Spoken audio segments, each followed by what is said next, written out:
Kita siapkan hati kita untuk membaca dan merenungkan firman Tuhan. Kakak-kakak yang melayani di belakang, beberapa orang saja, yang lain tinggal dengan firman Tuhan. Jadi bagi yang kemarin sudah melayani, tinggal. Jadi beberapa yang mendampingi. Mari kita berdoa.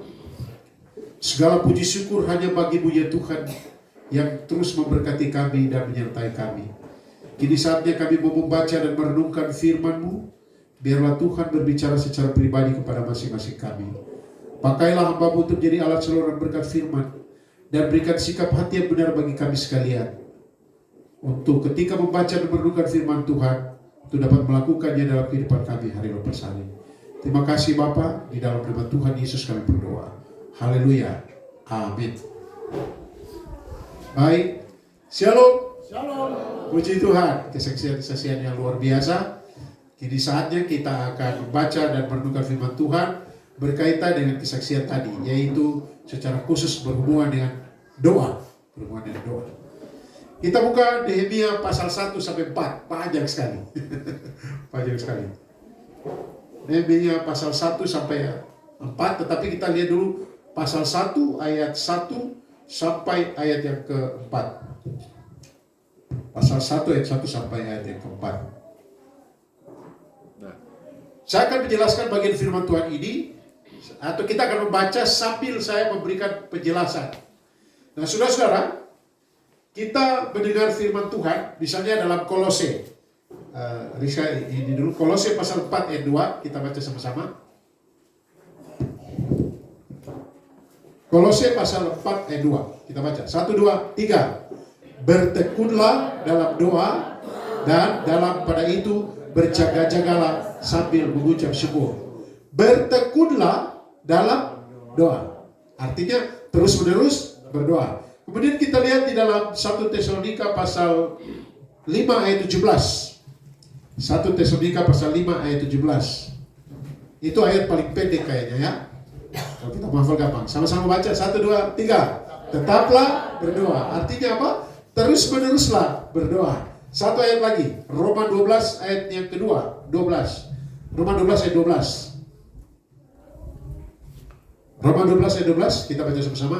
1, 2, 3. Bersukacitalah senantiasa dalam bersukacitalah dalam pengharapan, sabarlah dalam kesesakan, dan bertekunlah di dalam doa. Contoh 3 ayat ini menjelaskan kepada kita, kalau orang bertanya, pada waktu saya melayani awal-awal, orang-orang yang baru percaya, mereka tanya, Bapak, dulu masih anak muda, Mas, kita orang Kristen berdoa berapa kali dalam sehari? Saya katakan, berdasarkan ayat-ayat firman Tuhan, tidak ada berapa kali. Kalau orang-orang Yahudi ada 3 kali sehari. 3 kali sehari, itu doa untuk hal-hal sudah ditentukan. Tetapi kalau orang Kristen dikatakan, tetaplah berdoa.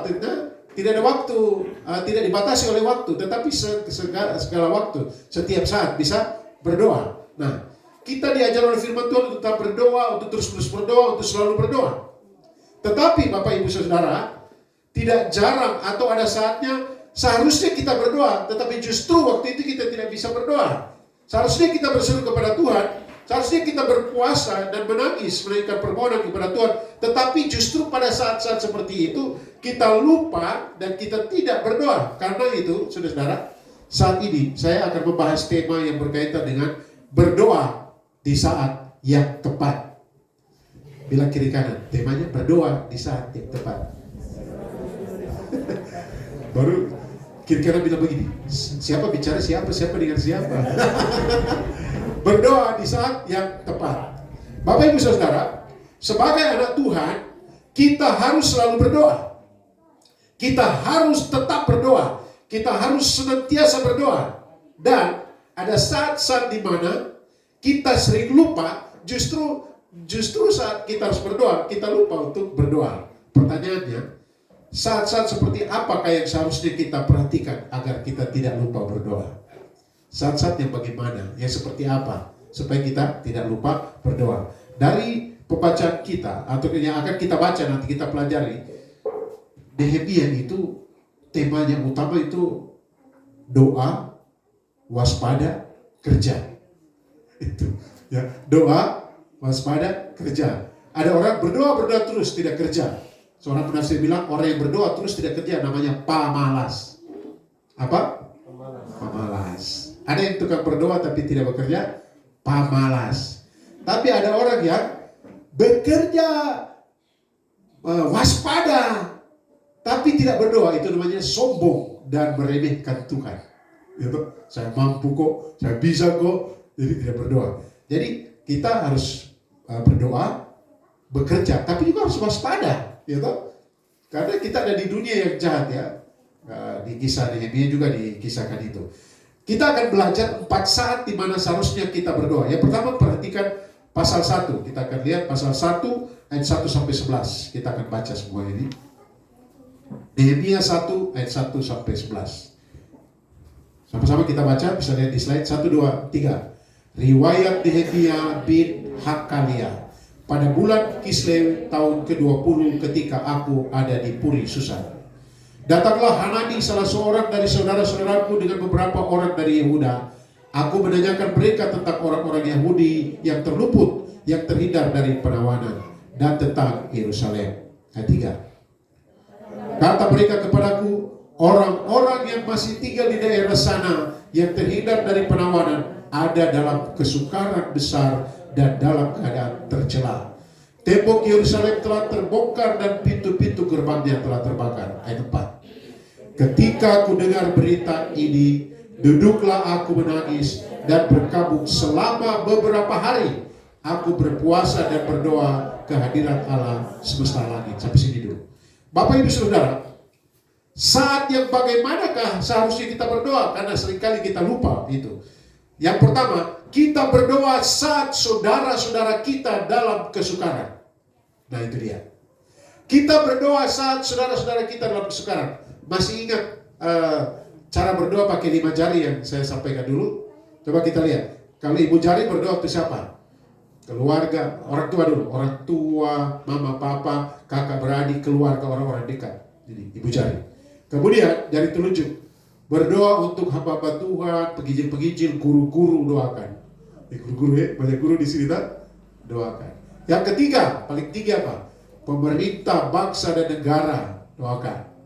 Pemerintah, bangsa, negara, ini paling tinggi dong. Kemudian jari manis, ya, saya selalu bilang jari manis. Coba kita kasih berdiri jari manis sendiri, bisa ke tidak? Tidak boleh tahan, kasih dia berdiri sendiri. Tidak bisa, harus kita tahan ini semua. Artinya kita harus rela. Ini kita doakan para janda, anak yatim, orang-orang telantar yang sakit, kita doakan yang lemah ini. Yang ketiga, yang kelima, paling ke belakang siapa? Doakan diri sendiri. Nah saudara, seringkali kita lebih berdoa yang siapa? Kita tahu, oh Tuhan kasihanilah saya, oh Tuhan. Tetapi di sini kita berdoa saat saudara-saudara kita dalam kesukaran. Artinya kita harus selalu berdoa, tetap ada saat-saatnya saudara-saudara kita yang dalam pergumulan kita doakan. Ada saatnya. Mungkin kita lihat, aduh kasihan orang ini kok dia harusnya cari Tuhan, tetapi kenapa dia seperti itu? Doakan dia. Nah, saudara-saudara yang saya kasih dalam Tuhan, konteks di sini kalau kita lihat ayat 1, Nehemia sebagai seorang pejabat ada di Puri Susan. Di Puri Susan itu ada orang-orang Israel itu atau orang-orang Yahudi dibuang dan dia ada tinggal di situ, dia sebagai seorang pejabat. Kemudian ada saudara-saudaranya dari Yerusalem datang, namanya Hanani. Penafsir mengatakan dia saudara kandung. Nah dia tanya, biasa Tuhan tanya begini, baru ya di kampung bagaimana? Ada kabar apa di kampung kah? Nah Hanani cerita bahwa di kampung itu orang-orang yang tinggal, yang luput atau tidak dibawa ke pembuangan, mereka dalam keadaan kesusahan besar dan mereka tercela. Mengapa tercela? Karena tembok Yerusalem itu runtuh. Tembok-tembok kota pada waktu itu adalah lambang kekuatan politik dan keamanan. Tetapi juga lambang dapat dikatakan bahwa mereka tetap ada, eksis. Tetapi itu sudah runtuh semua. Sehingga mereka jadi bahan olok-olokan. Kamu ini begini. Jadi dilecehkan, dicemooh, dihina. Itu jadi bahan. Dan ketika Nehemia mendengar keadaan ini, ayat yang keempat sampai 11, tanggapan Nehemia, dia berdoa dan berpuasa selama beberapa hari. Dia berdoa dan berpuasa selama beberapa hari. Dia mengaku, pertama dalam doanya dia memuji Allah. Kemudian dia mengaku dosa bangsanya. Dia tahu bahwa ini akibat dari dosa. Israel memberontak kepada Tuhan. Dan kemudian dia berdoa juga untuk dosa, mengaku dosa untuk keluarganya dan dirinya sendiri. Jadi saudara-saudara, kalau kita berdoa, bukan kita hanya mengaku dosa kita sendiri, tapi kita berdoa mengaku dosa dan mohon pengampunan Tuhan untuk bangsa kita, untuk keluarga kita, untuk rumput kita, dan diri kita sendiri. Nah, kita lanjut ke sini. Jadi saudara-saudara, ada saat-saatnya kita harus berdoa untuk saudara-saudara kita yang mengalami kesukaran. Jangan orang itu tidak ke gereja, buat jahat orang lagi, bikin kacau, baru pas dia kecelakaan, sungguh mati tobat kok. Wah, itu parah toh. Tapi justru ketika dia mengalami kesulitan itu, kita bilang kasihan dia. Ada orang bilang begini, kasihan, tapi dengan mengejek, kasihan kok. Nah, dengan mengejek toh.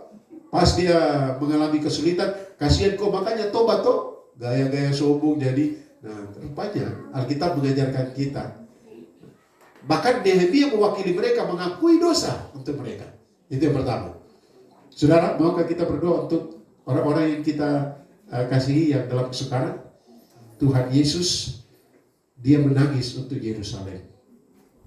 Ketika imam-imam mulai mencela dia, Yesus berjalan ke Yerusalem.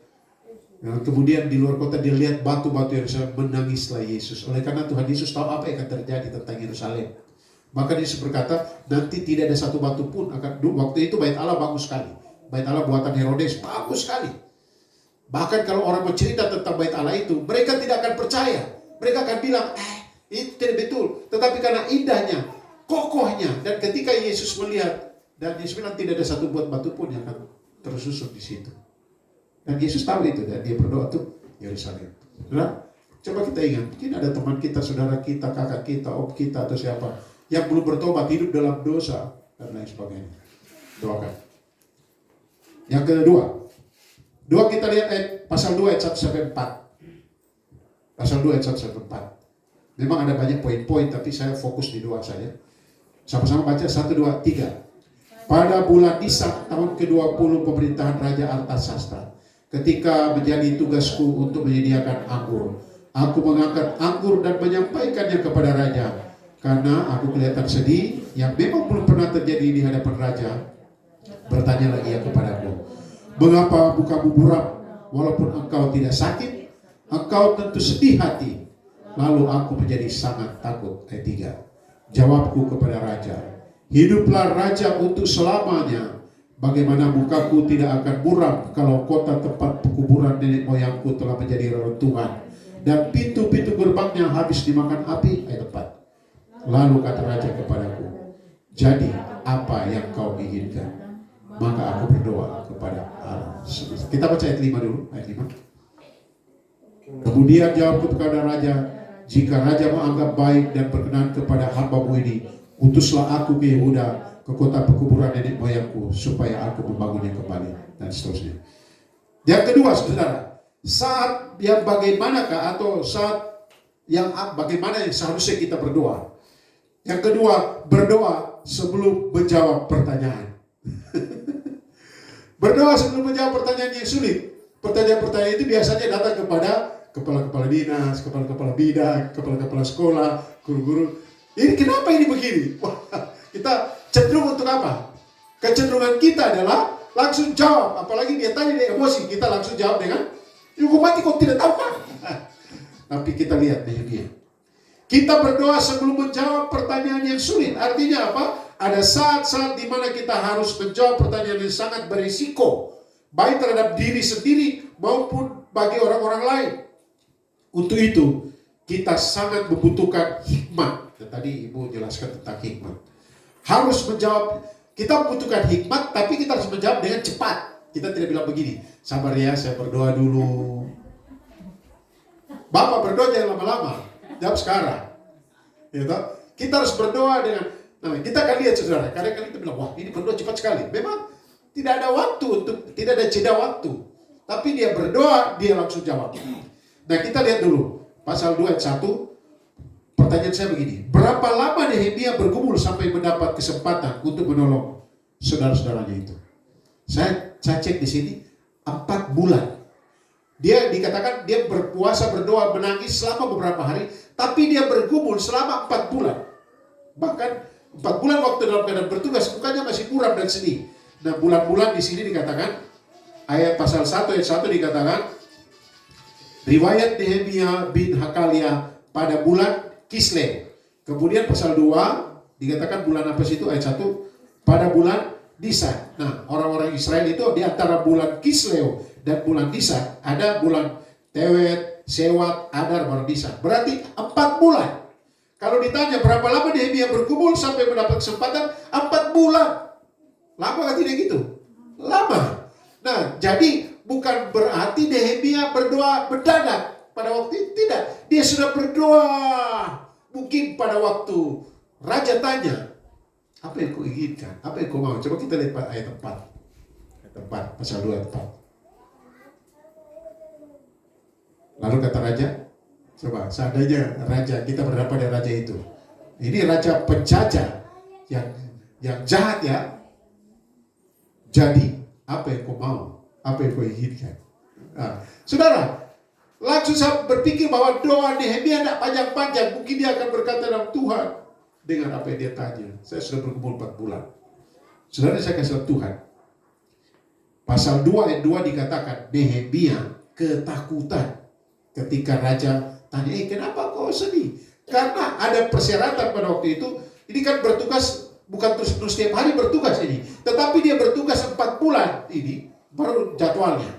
Dan pada waktu bertugas, raja lihat dia dalam kondisi buram durja, bersedih hati. Dan raja tanya, dan dia tentu ketakutan. Tidak boleh tunjukkan wajah itu. Nah, saudara, tapi pasal 2 ayat 3, ketika raja tanya, kenapa engkau bersedih? Dan Nehemia memberikan penjelasan. Setelah Nehemia memberikan penjelasan bahwa keadaan nenek moyangnya, kubur nenek moyangnya atau keadaan tempatnya dalam kondisi memprihatinkan, raja tanya, jadi apa yang kau inginkan? Saudara, Nehemia yang ditanyai itu langsung berdoa. Saya mau katakan ini Bapak Ibu Saudara, bukan, jadi Nehemia berdoa bukan karena ketakutan, bukan doa ketakutan, bukan doa panik, bukan doa yang tiba-tiba karena terdesak. Tetapi doa yang dimulai 4 bulan sebelumnya. Bukan doa sebagai pintu darurat, tetapi doa yang sudah dimulai 4 bulan sebelumnya dengan berpuasa dan menangis. Jadi ketika dia berdoa pada waktu itu, dia mengingat bahwa dia sudah minta kepada Tuhan. Bapak Ibu Saudara, ini keadaan darurat, tetapi bukan permintaan darurat. Apa yang akan kita lakukan saat mendapat pertanyaan yang sulit? Apa yang akan kita lakukan ketika mendapat pertanyaan yang bisa sangat berisiko? Biasanya kita ketika ditanya, kita harus cepat-cepat segera menjawab. Kita lupa bahwa ada saat-saat di mana kita harus berdoa dulu untuk menjawab. Bahkan di dalam teori-teori psikologi dan teori dari konseling dikatakan begini. Kalau ada dalam perselisihan atau perdebatan atau ada orang tanya dalam keadaan emosi mungkin, jangan segera menjawab, diam dulu. Tetapi kalau kita firman Tuhan, jangan segera menjawab, berdoa dulu, tenang. Saya ingat Bapak Ibu Saudara, tahun 99, saya sebenarnya tidak mau cerita ini, karena ini pengalaman pelayanan kami. Gita baru saja lahir, Gita tadi pimpin pujian tahun 99. Kami dari ibadah, kemudian pulang ke rumah asrama. Ketika kami di asrama, sudah ada orang tunggu dengan membawa parang dan panah-panah keliling asrama. Ketika saya sampai, saya takut tidak? Takut. Ibu, anak-anak Kelvin masih kecil, Billy masih kecil. Tetapi Tuhan memberikan saya ketenangan yang saya tidak bisa hadapi. Yaitu dengan apa? Ketika mereka datang, saya bilang, mari silakan masuk. Masuk itu 4 orang. Saya baru tahu yang besoknya ketika mereka datang, yang 4 orang itu satunya suami. Bawa parang panjang berkilat. Yang lain dengan panah-panah sudah siap untuk dilepaskan. Nah, kemudian saya bilang, mari silakan duduk. Saya bilang, izin saya untuk pergi ke belakang untuk ke kamar untuk ganti pakaian. Bapak Ibu, apa yang saya lakukan? Apakah tujuan saya untuk ganti baju? Kan menghadapi mereka tidak usah ganti baju, langsung menghadapi saya tahu. Tapi saya pergi sambil buka baju. Saya berdoa, tapi ibu dan anak-anak masuk kamar, kunci kamar. Ketika saya duduk dan saya tanya, apa yang kamu mau? Apa yang kamu Mereka bicara, tapi tidak lama kemudian mereka akan pulang. Langsung pulang. Saudara, besok paginya datang menangis-menangis. Bapak minta maaf tadi malam kami bunuh Bapak, tapi ada sesuatu, saya tidak tahu. Saya sudah berdoa kepada Tuhan, dan kalau belum waktunya belum. Nah kadang-kadang waktu itu, kalau waktu-waktu seperti kejadian sebelumnya Bapak Ibu, itu tahun 97 kami baru tiba beberapa hari, dan saya memberikan nilai kebanyakan tidak lulus. Dari sekian orang cuma 7 orang yang lulus. Waduh, langsung berontak membakar asrama. Itu 97 pulang tahun lalu, tidak seperti sekarang. Saya langsung dengan gaya sombong. Saya memang pergi berdoa, tapi saya bilang saya sudah dalam nama Yesus saya keluar. Saya bilang siapa yang bilang membunuh saya tadi? Tapi saya bicara seperti itu. Memang mereka tunduk semua. Tidak Bapak. Tapi nanti saya bilang, kok gaya sombong sampai. Untung Tuhan masih lindungi, kalau tidak aku dapat pukul kan. Tapi peristiwa yang kedua saya sudah belajar. Teman saya juga, ketika dia melayani di satu tempat. Kemudian waktu itu kan tidak ada telepon. Dia cuma tulis surat saya ke saya. Dia bilang, Mas Dolfi, terima kasih karena Mas memberikan saya contoh dan teladan. Dia bilang, kenapa? Baru dia cerita. Mas ingat waktu satu kali kita melayani, saya ikut Mas melayani di satu tempat. Kemudian anak-anak ikuti kami dan mulai berteriak, penyebar agama, wah itu bahaya itu. Kami bisa ditangkap waktu itu. Dan dia sudah emosi, dia mau turun memukul. Anak ini orang timur tapi lahir besar di Papua. Jadi tetap pilih lap-lap dulu satu-satu kan. Tapi saya bilang, sabar saja. Kita berdoa saja, kita jalan saja. Kemudian dia bilang, Mas Dolf, peristiwa itu. Ketika gereja kami diserang, ini mau taruh di YouTube, nggak apa-apa, ini kesaksian. Ketika dia jelaskan, ketika gereja kami diserang, wah sudah dihancur-hancurkan dan mereka datang mau potong saya dan jemaat. Saya tunduk dan berdoa. Mereka tanya, saya berdoa dan saya memberikan. Dan kesabaran saya, doa saya, Tuhan belum izinkan sama sampai sekarang dia masih melayani Tuhan di Yogyakarta. Saudara, kecenderungan kita ketika ada pertanyaan yang mungkin menjebak atau apapun, kita harus segera menjawab, tapi itu saatnya kita berdoa. Tapi jangan berdoa panjang-panjang, apalagi tutup mata. Kita berdoa naikkan hati saja kepada Tuhan. Yang penting kita sudah gumuli. Yang ketiga, pasal 4 ayat 1-5. Di saatnya bagaimanakah yang kita harus berdoa? Mungkin saat-saat itu kita juga lupa. Kita baca ayat 1-5. 1-2, sama-sama baca 1-2-3. Ketika Sanballat mendengar bahwa kami sedang membangun kembali tembok, bangkitlah amarahnya dan ia sangat sakit hati. Ia mengolok-olokkan orang Yahudi. Sebelum lanjut, Sanballat itu musuh ya. Jadi mengolok-olok. Ayat 2. Kita baca sama-sama. 3. Dan berkata di hadapan saudara-saudaranya tentara Samaria, apa gerangan yang dilakukan orang-orang Yahudi yang lemah ini? Apakah mereka memperkokoh sesuatu? Apakah mereka hendak membawa persembahan? Apakah mereka akan selesai dalam sehari? Apakah mereka akan menghidupkan kembali batu-batu dari timbunan puing yang sudah terbakar habis seperti ini? Lalu berkatalah Tobia, orang Ammon itu yang ada di dekatnya, sekalipun mereka membangun kembali, kalau seekor anjing hutan meloncat dan menyentuhnya, robohlah tembok batu mereka. Ayat 4. Ya Allah kami, dengarkanlah bagaimana kami dihina. Balikkanlah cercaan mereka menimpa kepala mereka sendiri, dan serahkanlah mereka menjadi jarahan di tempat tawanan. Ayat 5. Jangan kau tutupi kesalahan mereka dan dosa mereka. Jangan kau hapus dari hadapanmu, karena mereka menyakiti hatimu dengan sikap mereka terhadap orang-orang yang sedang membangun. Memang kalau kita lihat doa ini, doa perjanjian lama kan gigi ganti gigi ya. Jadi di sini mereka orang-orang yang tidak percaya, Tuhan bilang balikkanlah kutuk itu. Nehemia bilang kepada mereka. Nah saudara-saudara yang saya kasih Tuhan, pelajaran yang ketiga, saat yang bagaimanakah kita harus berdoa? Yang ketiga, berdoa di saat mendapat hinaan. Berdoa di saat mendapat hinaan. Bilang kiri kanan, berdoa kalau dapat hinaan. Kalau mendapat hinaan, berdoa.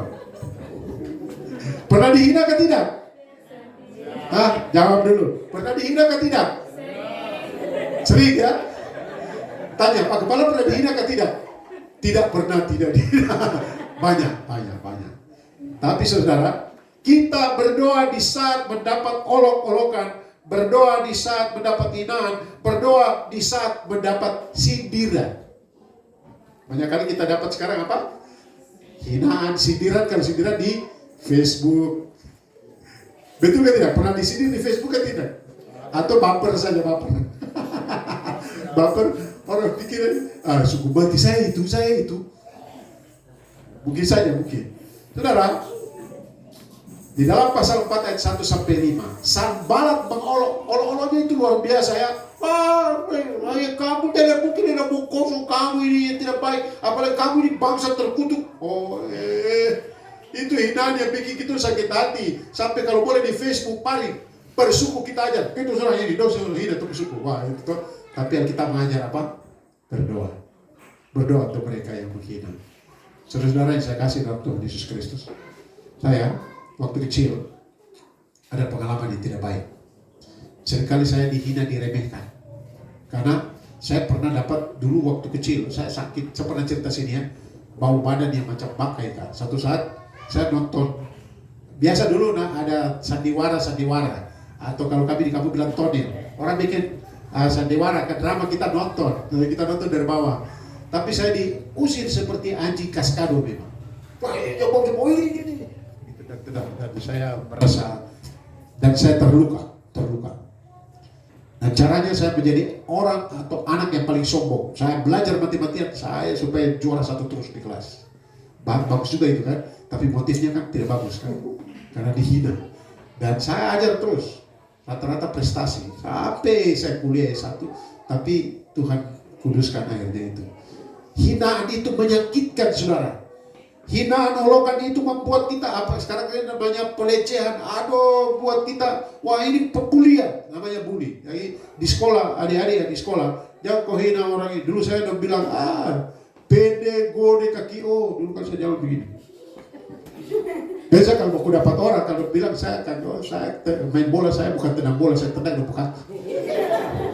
Dulu tuh, itu menyakitkan, bahkan sampai lama. Saya bahkan pernah mau bunuh diri. Ini karena saya katakan di YouTube juga, mungkin keluarga saya dengar khotbah ini. Dan tidak tahu, saya pernah mau ambil besi, mau tancap saya punya perut karena dihina. Merasa diremehkan. Tetapi itu cara-cara orang yang belum kenal Tuhan, yang belum bertobat. Tapi Alkitab mengatakan kalau kita sudah kenal Tuhan, ketika dihina, ketika mendapat hinaan, kita berdoa. Tapi berdoa kita, Yesus berkata, kalau dulu bilang gigi ganti gigi, kita berdoa Tuhan. Apa yang Tuhan Yesus doakan? Mari kita ikut saja Tuhan Yesus. Lukas 23:24. Ini doa Tuhan Yesus. Ya, kita ikut. Tuhan Yesus pada waktu dia menderita sengsara mati di kayu salib, apa yang dia doakan? Lukas 23 ayat 24. Sama-sama kita baca. 1, 2, Lukas 23 ayat 24. Ini berarti bukan salahnya. 24 ayat 23 kan. Sebentar.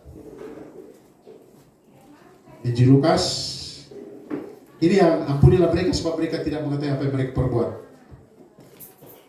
Catatan saya dari ini Alkitab baru juga ya. Ibu Delvi suka selama tapi saya baru pakai. 23 ayat berapa? 34 ayat 34 bukan ayat 24. Oh salah. Ya, 23-34. Sama-sama kita baca, ini doa. Yesus berkata, ya Bapa, ampunilah mereka sebab mereka tidak tahu apa yang mereka perbuat. Sampai situ. Begitu juga, siapa yang martir pertama yang dibunuh oleh karena Yesus, siapa namanya? Stefanus. Stefanus juga berkata, ya Bapa, ampunilah mereka sebab mereka tidak tahu apa yang mereka perbuat. Kita berdoa kepada orang yang menghina kita. Kita berdoa untuk orang yang menghina kita. Kita berdoa untuk mereka yang meremehkan, melecehkan kita. Dan berkata, ya Bapa Tuhan, ampunilah mereka. Mereka tidak tahu apa yang mereka perbuat. Kasihanilah mereka. Itu yang ketiga. Keempat, ini susah kan tadi? Susah ya? Tapi kita berdoa mohon Tuhan. Ayat 6 sampai 9. Saatnya bagaimanakah kita harus berdoa? Ayat 6 sampai 9 kita baca sama-sama. Ayat 6. 1, 2, 3. Tetapi kami terus membangun tembok sampai setengah tinggi dan sampai ujung-ujungnya bertemu. karena seluruh bangsa bekerja dengan segenap hati. Ayat 7. Ketika Sanballat dan Tobia serta orang Arab dan orang Ammon dan orang Asdod mendengar bahwa pekerjaan perbaikan tembok Yerusalem maju dan bahwa lubang-lubang tembok mulai tertutup, maka sangat marahlah mereka. Ayat yang ke-8. Mereka semua mengadakan persepakatan bersama untuk memerangi Yerusalem dan mengadakan kekacauan di sana. Ayat 9. Tetapi kami berdoa kepada Allah dan mengadakan penjagaan terhadap mereka siang dan malam karena sikap mereka. Yang keempat, kita berdoa di saat mendapat ancaman.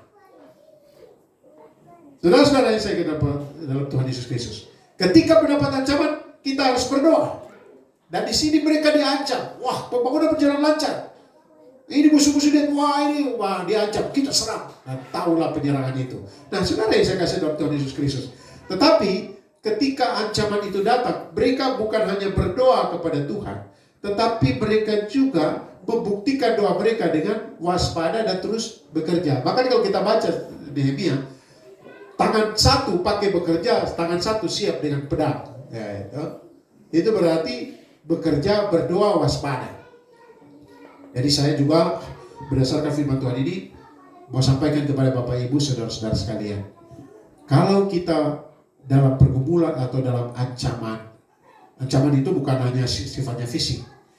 Satu, kita harus berdoa. Yang kedua, terus berkarya. Jangan kita berdoa baru, saya diancam, baru kok tidak bekerja. Nanti saya jalan ke sana baru nanti kerja. Wah, tidak bisa.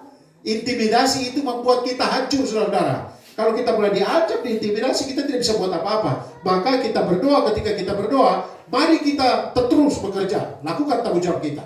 Tapi sambil waspada. Jangan tahu-tahu tempat seperti itu atau ada masalah di situ atau ada apa. Kita lagi tabrak. Saya bekerja, saya tabrak saya. Itu namanya bodoh. Bodoh toh. Saudara, sebelum Nehemia menggunakan berbagai cara yang tentunya tidak bertentangan dengan firman Tuhan, Nehemia berdoa kepada Tuhan. Tetapi setelah dia berdoa, dia bekerja dan berjaga-jaga. Seperti saya katakan pertama tadi, seorang penafsir menuliskan demikian: berdoa tanpa bekerja itu sama dengan MALAS, malas. Berjaga-jaga, waspada, bekerja tanpa berdoa itu sombong dan meremehkan Tuhan. Jadi doa, bekerja, berjaga-jaga adalah perpaduan antara iman dan tanggung jawab. Waduh, tanggung jawab kita besar, luar biasa. Jadi saudara yang saya kasih dalam Tuhan Yesus Kristus, 4 hal, atau bukan 4 hal, tapi ada 4 keadaan yang seharusnya kita waspada. Seringkali kita lalai untuk tidak berdoa. Yang pertama itu apa? 4 saat keadaan di mana seharusnya kita berdoa. Saat saudara kita dalam kesukaran. Mari kalau saudara kita sekarang berdoa. Tapi kita lihat secara keseluruhan. Selesai berdoa, kalau ada sesuatu, bantulah mereka. Yang kedua, saat mendapat pertanyaan yang sulit, mohonlah hikmat kepada Tuhan. Tuhan tolonglah saya tidak bisa, tidak mampu. Yang ketiga, saat dihina. Dan yang keempat, saat diancam, tetap berdoa kepada Tuhan. Tuhan kiranya memberkati kita sekalian. Mari kita tunduk kepala dan kita berdoa mengucap syukur firman Tuhan. Segala puji, hormat dan sembah hanya bagi-Mu ya Tuhan, yang telah memberkati kami dengan firman-Mu. Tolonglah kami untuk sungguh-sungguh memahami bahwa Engkau mendengar doa dan Engkau menjawab lebih dari apa yang kami harapkan. Karena itu, tolonglah kami sebagai anak-anak-Mu untuk senantiasa berdoa. Secara khusus ada hal-hal di mana seharusnya kami berdoa, tetapi justru di saat itu kami lebih didorong oleh egoisme, oleh kesombongan, oleh hal-hal yang tidak berkenan kepada Tuhan, sehingga kami bahkan mengabaikan doa. Ampunilah kami Tuhan. Tolonglah kami untuk bisa berdoa untuk orang-orang yang saudara-saudara kami yang dalam keadaan kesulitan. Tolonglah kami untuk berdoa di saat ada pertanyaan-pertanyaan sulit, sehingga kami diberi hikmat. Tolonglah kami untuk senantiasa berdoa di saat kami dihina dan diancam. Kami bersyukur untuk firman-Mu dalam nama Tuhan Yesus. Amin. Baik, kita akan menyanyikan lagu tadi, Tak Selalu Tuhan.